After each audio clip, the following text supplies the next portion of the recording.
오늘 저희들에게 주시는 하나님께서 주시는 말씀 마태복음 9장 27절에서 31절까지의 말씀입니다.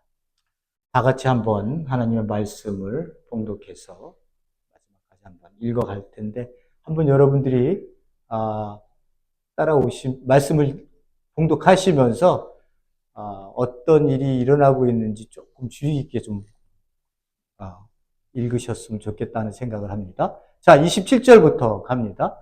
예수께서 거기에서 떠나가시는데 눈먼 사람 둘이 다윗의 자손이여 우리를 불쌍히 여겨주소서 하고 외치면서 예수를 뒤따라왔다. 예수께서 집 안으로 들어가셨는데 그 눈먼 사람들이 그에게 나왔다. 예수께서 그들에게 말씀하셨다. 너희는 내가 이 일을 할 수 있다고 믿느냐? 그들이 예 주님하고 대답하였다. 예수께서 그들의 눈에 손을 대시고 말씀하셨다. 내 믿음대로 되어라. 그러자 그들의 눈이 열렸다. 예수께서 그들에게 엄중히 다짐하셨다. 이 일을 아무에게도 알리지 말아라. 그러나 그들은 나가서 예수의 소문을 그 온 지역에 퍼뜨렸다. 아멘. 설교 제목을 오늘은 여러분은 무엇이 보이시나요? 라고 하는 그 설교 제목을 제가 잡았습니다. 본질적으로 우리가 이 땅을 산다는 건 우리가 무엇이 보이기 때문에 그것에 대한 내 영적인 것들 속에서 어떻게 그 부분들을 하나님 나라의 관점으로 봐서 하나님이 기뻐하시는 뜻이 이 세상 속에서 일어나기 위해서 내가 어떻게 살아야 할까라고 하는 부분으로 갈 수 있습니다. 보이시는 것이 무엇이냐에 따라 우리의 삶의 방향이 달라질 수 있어요.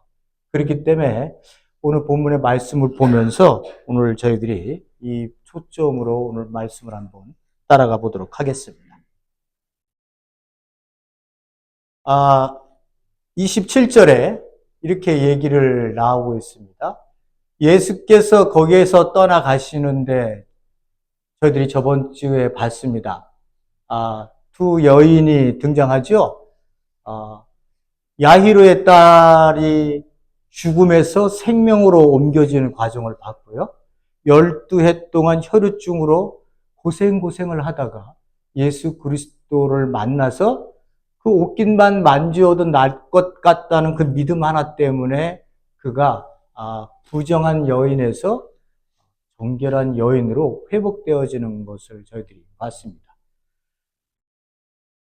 저희들이 매주마다 만나는 사람들이 이렇게 평범한 사람도 가지고 있는 그 어떤 그 삶의 사연이 있겠습니다만 예수님 앞에서 예수님께서 이렇게 8장, 9장을 통해서 만나게 하시는 사람들은 각자의 삶의 그 사연들이 너무나도 아프고 슬픈 사연들을 가지고 있습니다.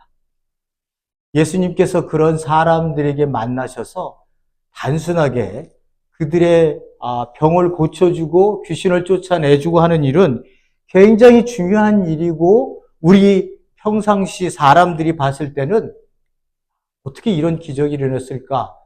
라고 생각할 수 있지만 예수님은 그 과정, 그 보여지는 현상을 넘어서 예수님이 하시고자 하는 깊은 행위와 함께 그 말씀의 의미가 담겨져 있습니다.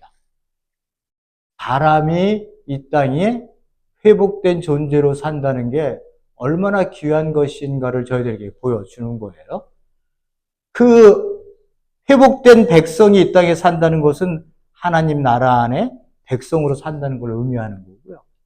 그렇지 못한 자들의 삶이 얼마나 힘들고 어려운지를 말씀을 통해 우리에게 계속 건네는 우리에게 대화하고자 하는 예수님의 의도로 저희들이 읽을 수 있습니다. 오늘도 눈먼 사람 둘이 등장을 합니다. 눈이 먼 분들이 여러분 그 상황 속으로 들어가면 그때 유대 그 팔레스타인 굉장히 덥잖아요. 그죠? 이 사람들이 삶이라고 하는 거를 여러분들이 한번 상상을 해 보셨는지 모르겠습니다만은 그 떼약볕에서 그 사람들이 할 수 있고 그리고 먹고 살기 위해서 어떤 일을 해야 했었나. 그리고 종교적으로 그리고 사회적으로 그들은 어떤 존재였는가라고 하는 것을 여러분들이 생각한다면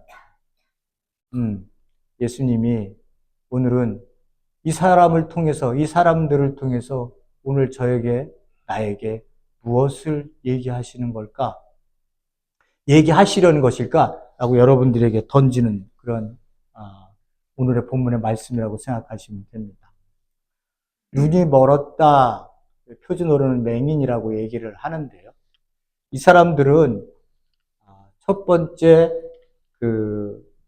우리가 아는 것처럼 구장에 가면 날 때부터 눈이 멀었던 사람을 예수님이 만나서 고쳐주는 사건이 있었어요. 그때 사람들이 이렇게 얘기를 합니다. 이 사람이 눈이 먼 것이 부모의 죄입니까? 아니면 저 사람의 본인의 죄입니까? 이렇게 물어봐요. 그러니까 그 의미는 당시 유대인들 전체 유대교라고 하는 그 상황 속에서 신학적인 관점이 이 눈이 멀었다고 하는 것은 죄랑 연결되어져 있다 이렇게 생각을 했습니다. 그것이 가지고 있는 그들의 관점이었어요. 신앙적인 관점이었고 그래서 그들은 어떻게 해요? 성전에 들어가지 못했어요. 성전에서 또 일도 하지 못했습니다. 그렇다면 그 사람을 아침에 일어나면 그 사람들은 길거리에 나와서 구걸을 해서 삶을 살아야 됐어요. 그러면 그 사람을 이렇게 만져서 데리고 올 수가 없잖아요. 그러니까 어떻게 했어요? 보면 긴 나무떼기를 이렇게 성한 사람, 그 눈이 보이는 분이 이렇게 나무떼기를 갖고 그 사람들의 손에 쥐어줍니다. 그러면 그 사람들은 이 사람이 이끄는 대로 나무를 붙잡고 구걸할 수 있는 자리로 들어갑니다. 이렇게 살지 않으면 살 수 없었던 분들이 바로 이때 당시에 맹인들의 삶의 모습들이었어요. 구걸에 의존해서 살 수밖에 없었던 사람에게 하나님께서는 어떤 두 가지의 이야기를 하시는데요. 이분들 앞에 절대 걸려 넘어지는 것을 놓지 말아라. 이런 이야기를 하시고요. 율법에요. 또 한 가지는 이분들을 잘못 인도하는 자는 내가 저주를 내리겠다. 이렇게 얘기를 하고 계십니다. 그런데 실제적으로 그때 당시 사회 속에서 이분들의 삶은 무시당했어요. 첫 번째 어떤 의미에서요? 그들은 부정하고 죄인이다라고 하는 관점에서 그들을 바라보고 정죄를 했기 때문에 사람들이 그 율법에 그렇게 써 있음에도 불구하고 돌봄의 대상이었고 그들을 품고 공동체 안으로 들어올 수 있는 그러한 어떤 그 신앙적인 품음이 그들한테 있지 않았기 때문에 그들은 그들을 무시했습니다. 이런 상황에서 이 두 사람이 누구를 만나요? 예수님을 만났습니다. 예수님을 만났는데 얘기를 들어보세요. 뭐라고 말씀이? 다윗의 자손이여, 우리를 불쌍히 여겨 주십시오. 라고 크게 부르짖으며 예수를 뒤따라왔다. 이렇게 여기 크게 부르짖었다는 얘기는요. 한 단어로 되어 있습니다만 원어에는 crying and saying 이렇게 되어 있습니다. 그러니까 예수님을 만났을 때 예수님 저희들 그냥 도와주세요. 이게 아니라 엄청나게 어디 있는지도 그럼 몰랐을지도 모르죠. 지나가는 길에 예수님을 봤을지도 구걸하는 자리에서요. 어쨌든 그는 절박한 심정으로 예수님께 다윗의 자손이여 우리를 불쌍히 여겨주세요. 저에게 자비를 주세요. 라고 하면서 두 사람이 외치는 겁니다. 그냥 지나가 버리면요, 그냥 끝나는 거예요. 근데 보니까 뒤따라갔다, 예수님을 뒤따라갔다, 이렇게 얘기를 하고 있습니다. 이 사람들은 왜 다윗의 자손이요? 이런 얘기를 했을까요? 아브라함의 자손이요. 아브라함과 이삭과 야곱의 하나님 이렇게 얘기했을 때도 그 세 분이 등장하는데 다윗의 자손이라고 얘기를 합니다. 이 의미가 뭔지를 아셔야 돼요. 자, 구약에서요. 시편 148절에 보면 죄송합니다. 이 여호와께서 보면요. 사무엘하 7장에 보면 나단의 신탁이 다윗에게 내려지는 부분이 있어요. 여기에 보면 메시아가 어디를 통해서 올 거라고 얘기하는 그런 구절들이 있습니다. 대표적인 거 제가 세 군데만 뽑았는데요. 내가 내 몸에서, 다윗의 몸에서 날 씨를 내 뒤에 세워 그의 나라를 견고케 하리라. 나는 그의 아버지가 되고 그는 내 아들이 되리니 내 집과 내 나라가, 너 나라가 내 앞에서 영원히 보존되고 내 왕위가 영원히 견고하게 하리라. 이렇게 얘기를 나단이 처음 사무엘하에서 신탁을 하나님의 말씀을 전합니다. 이걸 들었던 사람들이 어떻게 생각했겠어요? 누군가가 영원하다는 말이 들어갔다는 게 그렇잖아요. 그죠? 영원히 보존되고 영원히 견고한 그 나라가 쓴다? 그렇지만 이때 신탁을 받았던 다윗이나 사람들은 그걸 알지 못했죠. 후에 보니까, 이게 그들에게 나타날 메시아를 이때부터 예견을 하셨구나. 예언을 주시고 계셨구나. 라고 얘기하고 있습니다. 이사야, 예레미야는 한참, 이 다윗이 죽은 한참 뒤의 얘기예요. 이사야에서 뭐라고 했냐? 11장에 이새의 줄기, 이새는 누구예요? 다윗의 아버지예요. 이새의 줄기에서 한 싹이 나며 그 뿌리에서 한 가지가 나서 결실할 것이요 여호와의 영이 그 위에 임하리니, 이렇게 얘기를 하고 있습니다. 예수님께서 누가복음 4장에 뭐라고 했어요? 그 회당에서 말씀하실 때 주의 성령이 내게 임하셨으니 가난한 자에게 복음을 전파하고, 이렇게 얘기를 하십니다. 영이 임했다는 거예요. 영이 임했다는 거예요. 이 얘기를 이사야서 11장에 먼저 이 얘기를 하고 계시는 거예요. 그러니까 메시아가 오시면 그가 그 성령님으로 함께 사역을 하실 분이구나, 성령이 임하시는 분이구나 라고 얘기를 하시는 거예요. 그리고 예수님이 그 세례 받을 때 성령이 임하시는, 비둘기처럼 임하시는 걸 보시잖아요. 그죠? 그것은 성취로 드러나는 거고요. 예레미야서 23장에 보면 보세요. 내가 다윗에게 한 의로운 가지를 일으킬 날이 이르리니 그가 왕이 되어 지혜롭게 다스리며 정의와 공의를 행할 것이다. 이렇게 얘기를 하고 있습니다. 여기서 누가 나온다고요? 의로운 한 가지를 일으킬 날이 이를 거라는 거예요. 그게 바로 메시아라는 거죠. 유대인들은 다 알고 있었어요. 그런 메시아가 올 거라고. 그러니까 여기서 지금 다윗하고 연결되어 있는 얘기를 하나님께서 구약에서 말씀을 주고 계시니까 이스라엘 백성들이 어떻게 생각했어요? 우리에게 다윗 자손 중에 메시아가 오는데 그 메시아는 어떻게 해요? 엄청난 왕적인 파워를 갖고 이 땅에 등장하겠구나. 힘을 가진 자가 등장하겠구나라고 하는 그러한 신앙이 그들 가운데 퍼져서 그들에게 그 메시아를 기다리게 하는 메시아 대망론이 그들에게 존재했었던 거예요. 그런데 여기 보니까 어떻게 해요? 다윗의 자손이요라고 이 눈먼 사람들이 고백을 한다는 거예요. 메시아요 이렇게 고백하는 거 똑같은 거예요. 메시아요 우리를 불쌍히 여겨주세요라며 울부짖고 있는 거예요. 울부짖고 있는 거예요. 근데 이 눈을 고칠 수 있는, 눈을 뜨게 할 수 있는 분이 구약에서는 등장하지를 않아요. 구약에서는 눈이 떴다라고 하는 부분이 등장하지 않고요. 유대 문화는 500년 그 산에도 한 번도 등장하지 않습니다. 근데 시편 146편에 보면 여호와께서 소경의 눈을 여시며 여호와 이사야 35장에 보라 이거 봤죠 저희들이요. 이사야 35장에 메시아가 오시면 드러나게 될 표적 가운데 너희 하나님이 오사 소경의 눈이 밝을 것이며 라고 얘기를 하고 있습니다. 그러니까 눈을 뜨게 해줄 수 있는 분은 누구예요? 여호와 아니면 메시아가 오시면 드러날 수 있는 표적이라는 거예요. 그러니까 지금 이 눈먼 사람이 지금 누구에게? 메시아에게 메시아여 우리를 불쌍히 여겨주세요 라고 하는 의미 속에 우리가 보기를 원합니다 라고 하는 간절함을 크게 부르짖으며 뒤따라 왔다는 거예요.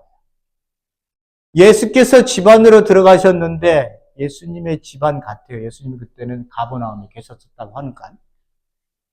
그 눈먼 사람들이 그에게 나아왔다. 예수께서 그들에게 말씀하셨다. 너희는 내가 이 일을 할 수 있다고 믿느냐? 그들이 예, 주님 하고 대답하였다. 예수께서 그들의 눈에 손을 대시고 말씀하셨다. 너희 믿음대로 되어라. 너희 믿음대로 될지어다. 이렇게 얘기를 하셨다는 거예요. 자, 이게 여기서 보면 믿느냐? 믿음이라는 등장이 나오죠. 이 믿음이라고 할 때 마태복음에서의 믿음은 제가 말씀을 드렸다시피 당신이 여기서 보면 벌써 이 사람은 메시아라고 얘기를 했으니 고백을 했으니 메시아이신 당신이 나를 고쳐줄 수 있습니다. 저는 그것을 확실히 믿고 당신을 신뢰합니다. 라고 하는 그 믿음이에요. 사도 바울이 얘기하는 믿음은 예수는 그리스도시다. 그리고 그가 죽은 지 사흘 만에 부활하신 그러한 분이시다라고 하는 이 믿음을 우리로 고백하고 보게 하시고 우리로 알게 하셔서 주목을 우리에게 강조하셨다면 마태는 아직 거기까지 진행되어진 신앙의 이야기를 하는 것이 아니라 이 땅에 임한 하나님의 나라의 왕이신 예수 그리스도를 네가 믿느냐 믿지 않느냐의 그 중심으로 그가 하나님의 영광을 보느냐 너에게 기적이 일어나느냐에 대한 믿음을 이야기를 하고 계시는 거예요. 그러니까 우리가 아이러니한 거는 뭐냐 하면 이 눈먼 사람들이 어떻게 다윗이라고 하는 자를 그 마음속에서 알아서 메시아라고 고백을 할 수 있느냐 이런 얘기예요. 그러니까 우리가 생각해 보면 보지 못해도 그 눈이 멀었지만 그들이 가지고 있는 우리가 알지 못하는 하나님께서 그들로 하여금 볼 수 있는 마음의 눈으로 보시는 저는 잘 그런 건 모르죠. 우리가 그런 부분은 제가 그런 상황에 처해 있지는 않으니까. 그러나 이 당시에 이 사람들을 보면 어떻게 눈이 멀어서 아무것도 보이지 않을 텐데 어떻게 메시아라고 하는 고백을 할 수 있을까? 하는 아이러니를 저희들이 보고 있는 거죠. 여러분들도 예수님 봤어요? 예수님 보셨습니까? 예수님 못 보셨죠, 그죠? 예수님 못 보셨는데 어떻게 예수님을 믿어요? 우린 들었어요. 그리고 말씀 속에 나타나신 예수 그리스도가 누구인지를 말씀을 통해서 읽고 들었습니다. 똑같이 똑같이 못 봤지만 그런 거 아니에요. 본다고 해서 모든 것이 되어지는 건 아니다. 예수 그리스도를 본다고 모든 사람이 믿는 거 아니다라고 하는 것을 우리가 알 수 있습니다. 어쨌든 이 눈먼 두 사람은 메시아를 부르짖으면서 예수님께 나아왔더니 그들의 믿음대로 그들의 눈이 열렸다. 이렇게 얘기를 하고 있습니다. 눈이 열렸다. 라고 하는 의미를 제가 좀 여러분들에게 말씀을 드려보도록 하겠습니다. 요한복음 9장에 보면요. 제가 이 얘기를 나눴던 것인데요.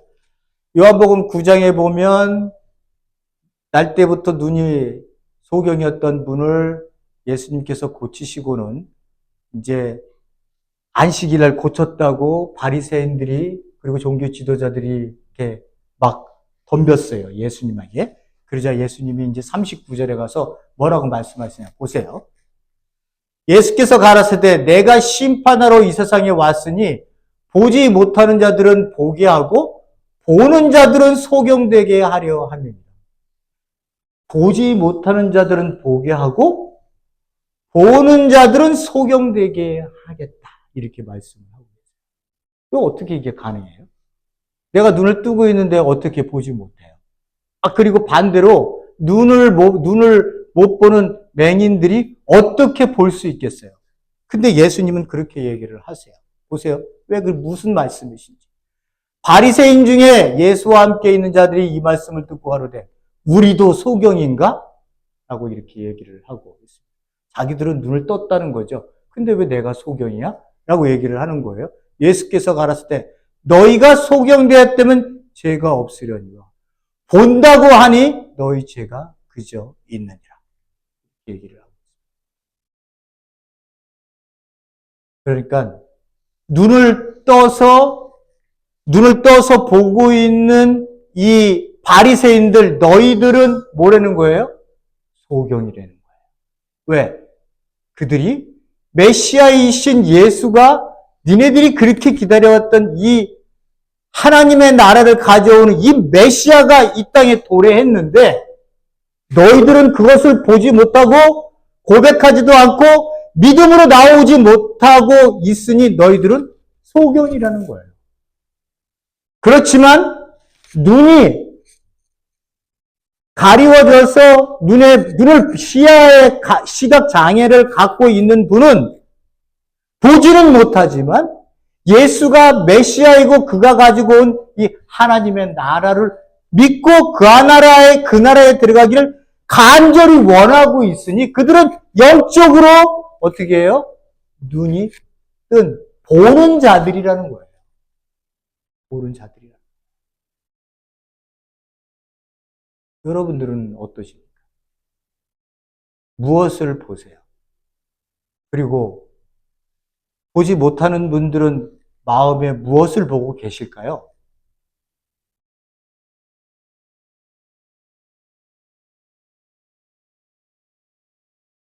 자, 요 말씀이 끝나시고 마태복음에 우리 이 말씀이 끝나시면 예수님이 9장까지 모든 걸 정리하시고 이 말씀을 하세요. 9장 36절에요. 마태복음. 그분께서 무리들을 보시고 그러니까는 8장 9장의 모든 사람들, 아픈 사람들, 병든 모든 사람들을 다 고치시고 난 이후에 산에서 내려오셔서 이제 그 모든 사람들에게 모여있는 모든 사람들을 보시고 예수님이 첫 번째 무리들을 보시고 하신 말씀이에요. 보세요. 무리들을 보시고는 예수님이 어떻게 생각했느냐? 그들을 불쌍히 여기셨다. 이렇게 얘기를 하고 있습니다. 그들을 불쌍히 여기셨다. 예수님이 무리를 보시고 불쌍히 여기셨다는 거예요. 왜냐하면 그들이 고통을 당하고 그들이 목자 없는 양같이 버려져 있었기 때문에. 그러니까 예수님이 자기의 사역의 가르침과 병고침의 사역이 끝나고 난 다음에 모여있는 백성들을 보시고 처음 여신 말씀이 가슴에 들었던 말씀이 이 말씀이에요. 불쌍히 여겼다라고 하는 건 단순한 불쌍함이 아니라요. 더 굉장한 감정이 들어져 있는 그러한 의미예요. 무리를 보시고 불쌍히 여겼다는 거예요. 우리가 세상 사람들을 보면서 우리가 그 사람들을 어떻게 생각할까? 우리 교회는 세상 사람들을 향해서 어떻게 우리가 마음을 열고 그들을 볼까? 마음을 닫고 볼까? 우리에게 던져주는 숙제가 바로 그런 겁니다. 예수님께서는 분명히 그들을 불쌍히 여기시고 고통 속에서 고통이라는 게 뭐예요? 고통이라는 게 뭐예요? 인간이 가지고 있는 한계들 아니에요. 아프고 힘들고 먹고 살기 힘들고 종교생활도 힘들고 모든 것이 힘든 거예요. 그러니까 그 누가 영적으로 그들을 지도할 지도자조차도 없으니 그들이 벌어져 있는 거예요. 내가 만든 형상의 인간들이 너부러져 있는데, 이 앞에 있는데,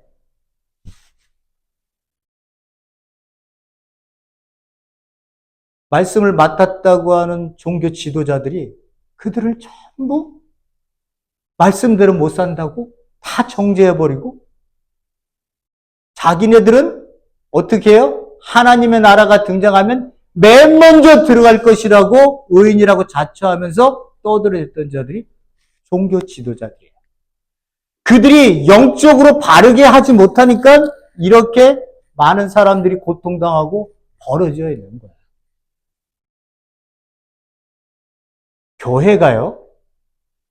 교회가 세상의 빛이라고 얘기할 때 빛의 역할을 하지 않으면 교회는요, 세상 속에서 아무 의미가 없어요.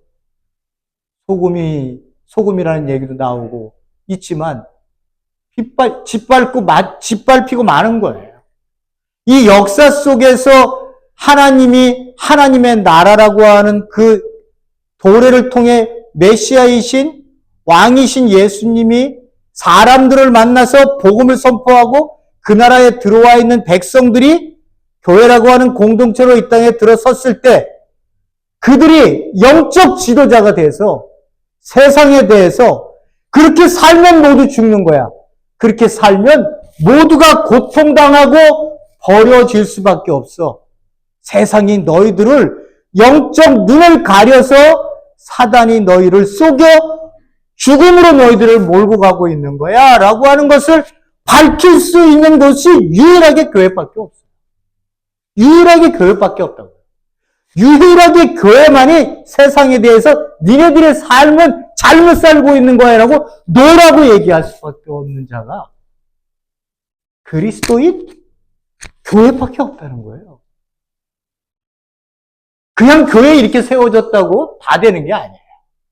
그냥 우리가 교회 하나 십자가 세웠다고 교회가 세워졌을까 여기 밝아지겠지? 천만의 말씀이에요. 천만의 말씀. 교회에 온 사람들 여러분 한 사람 한 사람들이 이 세상을 어떻게 보느냐에 따라 여러분들이 이 세상을 대하는 태도가 달라져요. 이 교회가 어디에 마음을 여느냐에 따라서 우리 교회가 가야 할 방향이 달라진다.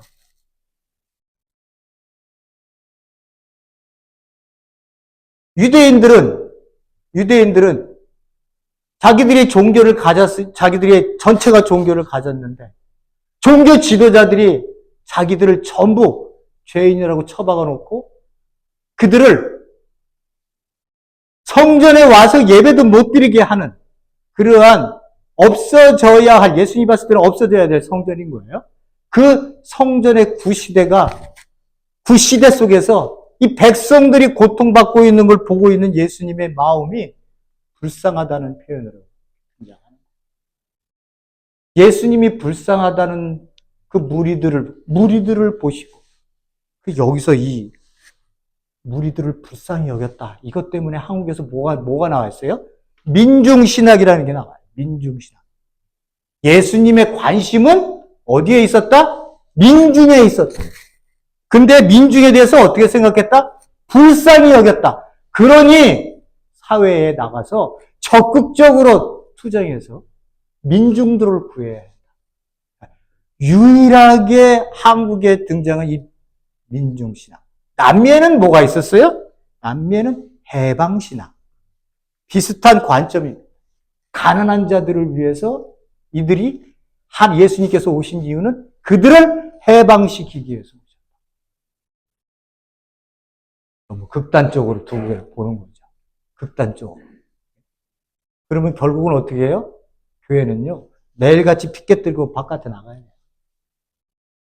한두 가지 모순이에요? 한두 가지 권력이 함부로 우리를 대할 때가 역사 속에서 얼마나 많았어요.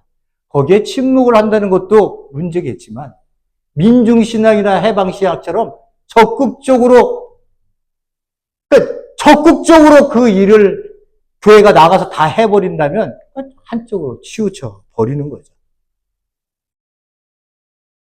우리가 강조해야 될, 우리가 놓지 않아야 될 마음은 우리 교회의 마음이 이 세상을 향해서 정죄로 가고 있느냐, 아니면 끌어안고 그들을 하나님의 예수님께서 불쌍히 여긴 것처럼 그들의 영혼을 불쌍히 여겨서 우리 교회가 그들을 위해서 무엇을 해야지라고 하는 그러한 기도의 제목들이 우리에게 항상 있는 그런 교회가 되어야 된다는 거예요.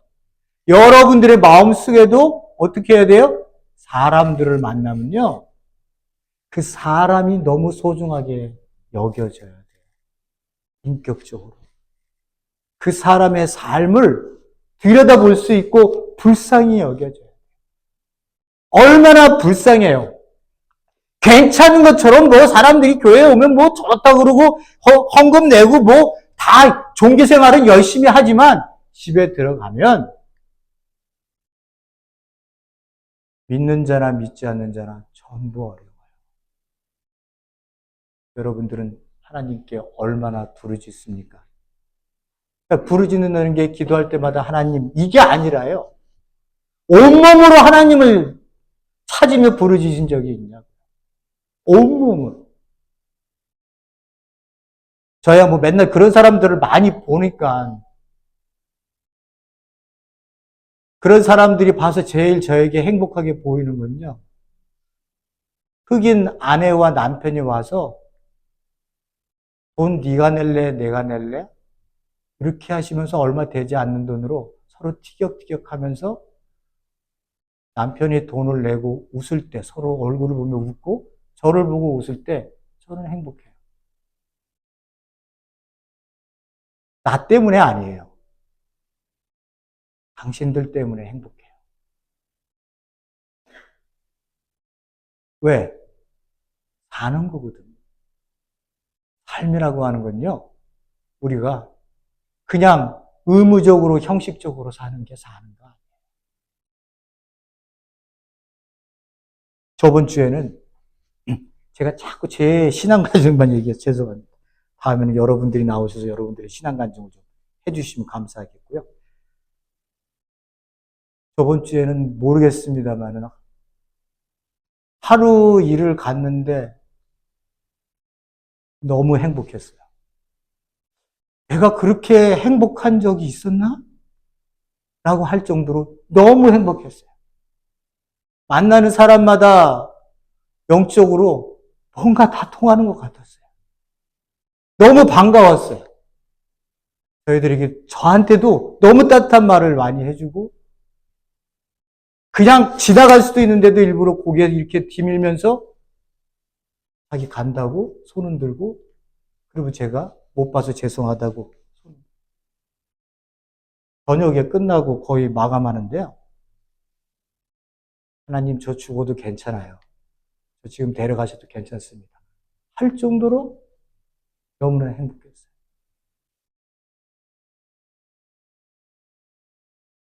데려가셔도 괜찮습니다. 이렇게 행복한 적이 내가 일생에 몇 번 있었겠어요. 저는 정말 행복한 한 하루, 그때는 정말 행복했습니다. 저 때문에 행복한 게 아니라요. 제가 저 때문에 행복한 게 아니라 당신들 때문에 행복했어요. 당신들 때문에. 너 때문에. 우리가 이렇게 교회가 무엇을 보느냐에 따라서 삶의 내 행복이 달라질 수 있습니다. 여러분, 눈먼 사람들은요, 예수님께 부르짖었어요. 그 의미는 뭐냐면요, 대충 교회 다니지 않았다는 얘기예요. 우리 지금 얘기하면 대충 이렇게 살다가 그냥 예수님 오면 천국 가든지 내가 죽으면 천국, 이런 의미로 살지 않았다는 거예요. 적극적으로 당신 누구세요? 나를 왜 이렇게 힘들게 하는 거예요? 예? 나 이렇게 살고 싶지 않아요. 라고 예수님께, 이게 여러분들은 뭐 불경스럽다라고 생각할지 모르지만 아니에요. 내 실존의 문제잖아요. 내 실존의 문제. 내 실존이 하나님 앞에, 내 영적으로 하나님 앞에 지금 내 실존을 얘기하고 있는 거예요. 당신 왜 이렇게 나를 힘들게 해요? 나 이렇게 힘들게 하면 나 교회 안 나갈 거예요. 네? 이런 실존의 문제로 여러분들이 예수님 앞에 붙들림 받아 적이 있냐고요. 여기 이 보이는 이 송명희 시인 이 분은요, 제가 뭐 신앙생활 할 때부터 알았던, 제가 개인적으로 아는 게 아니라 그 찬양을 두고 굉장히 귀하게 생각했던 분입니다. 이분은 제가 봤는데 말 한마디, 여러분이라는 말을 한마디 하기 위해서 온 몸을 뒤틀어야 한마디가 나옵니다. 보세요. 태어나자마자 죽으실 뻔했어요. 의사가 부주의로 손해를 다치겠습니다. 가망 없다는 말을 들었지만 새벽에 딸꾹질을 하면서 살아났습니다. 살아났는데 살아난 것까지는 좋았어요. 그런데 몸이 너무 약하고 말이 나오지 않는, 온몸을 비틀어 땀을 흘려야 한마디가 나오는 그러한 삶이 그들의 이 시인 앞에 적으로 놓여지게 됩니다. 이런 삶을 살다 보니 사회적으로 수많은 사람들이 보는 시선도 좋지도 않고 말도 험악하게 하고 저렇게 살아 뭐하나라고 얘기하는, 무시하는 투. 그래서 그를 골방으로 가두게 만들었어요. 골방에서요, 그가 했었던 이야기의 조금 내용을 들여다보면 하나님께 이랬대요. 이렇게 울부짖었대요. 이렇게 살게 하실 걸.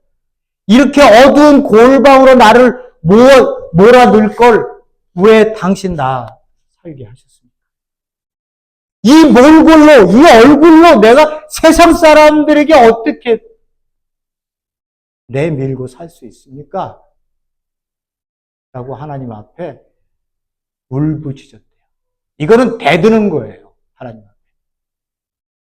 저희들도 육신의 아버지에게 화가 나면 아버지가 그렇게 하셔서 속상해요. 라고 하잖아요. 왜 아버지가 아버지 하나님한테 그게 왜 불경이라고 생각을 하세요? 내 실존이 하나님을 다가가고 있는데? 아버지는 근데 그걸 원하세요. 내 실존이 네가 정말 그렇게 이 땅에 이런 모습으로 사는 게 싫으니? 그랬더니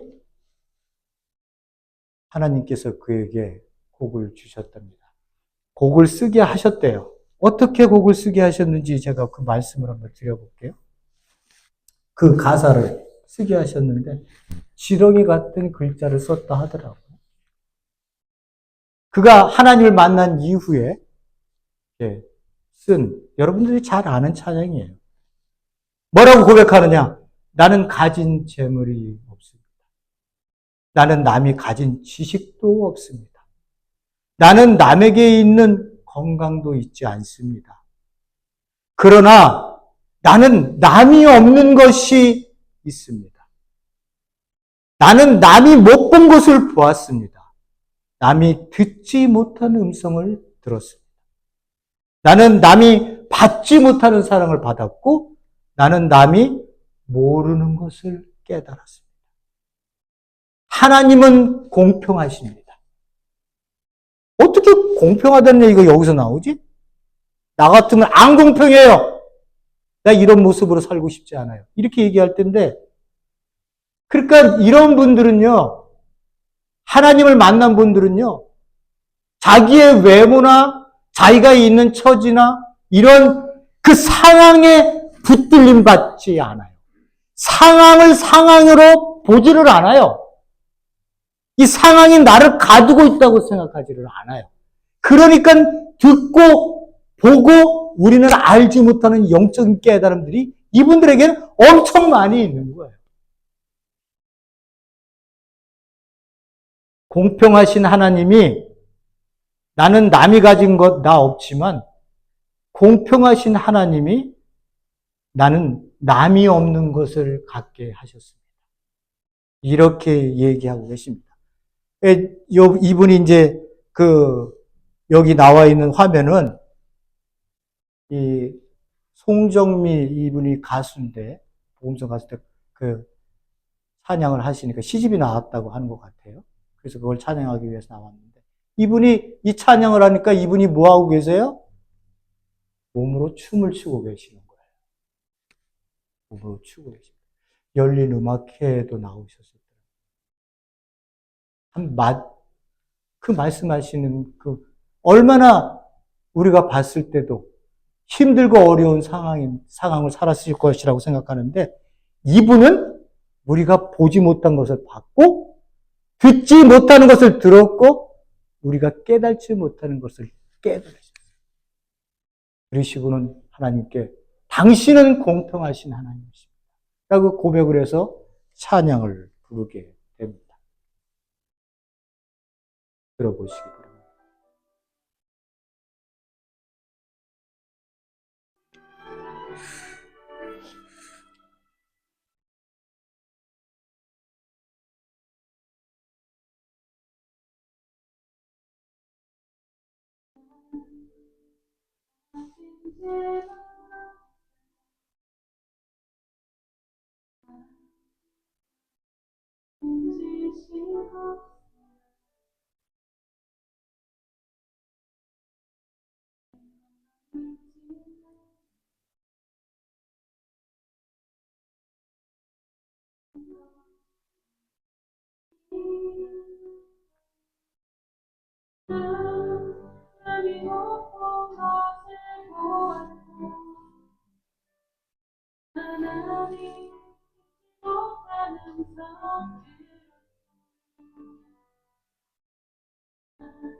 공평함이란 동일한 것을 주는 게 아니에요.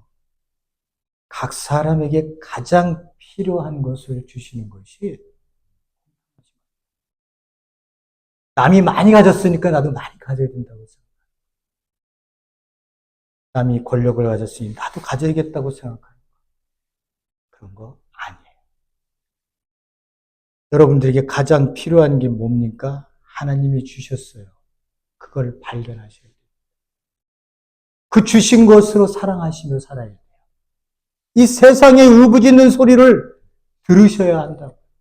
전부 그냥 괜찮은 척하고 다 살아가고 있지만 전부 아파하고 있어요. 전부 아파. 왜요? 그리스도를 몰라서. 영적인 눈이 띄어져 있지 않으니까 그냥 쥐떼가 한 쥐가 그냥 맨 앞에 달려가니까 수많은 쥐가 그 뒤를 따라가는데 그 끝이 낭떠러리인지 모르고 따라가고 있는 거기에 그리스도인들이 서서 교회가 서서 이 길로 가면 죽는다고 얘기를 해야 되는 게 우리가 이 땅에 하나님의 백성으로 하셔야 될 일인 거예요. 노를 얘기하실 수 있어야 된다. 그것이 우리 그리스도인들 그리고 교회 공동체가 이 땅에 남아있으면서 해야 할 일인 겁니다. 여러분들에게도 여러분들도 영적인 눈들이 다 하나님께서 주셨겠습니다만 우리가 주신 그 눈으로 이 땅을 어떻게 세상을 보며 살아야 할지를 하나님 안에서 간절히 또한 붙들고 부르짖는 성도님들 될 수 있기를 기도드립니다. 고맙고 감사하신 하나님 아버지, 눈 못 보는 이 두 사람은 울부짖으면서 예수 그리스도를 따라갔습니다. 울부짖어야 내 마음에 그 모든 것이 쏟아져야 우리는 하나님을 만날 수 있습니다. 그 나의 울부짖음 속에서 만난 그 하나님이 나에게 주시는 말씀을 우린 들을 수 있습니다. 그래야 우리가 이 땅에 우리의 삶이, 내 삶의 존재가 어찌해야 되는지 알 수 있습니다. 아버지, 우리 사랑하는 성도님들 각 사람 한 사람 한 사람들 그들의 영적인 그 가슴을 여는 그러한 눈들이 많이 띄게 하셔서 세상을 바라보며 어떻게 그들에게 무엇으로 이야기할지를 자기의 신앙 안에서, 자기 고백 안에서 준비하며 만나는 사람에게 간곡하게, 그리고 절실히, 그리고 조용히 신앙을 고백할 수 있는 그러한 존재들이 되게 도와주시옵소서. 예수님 이름으로 기도했습니다.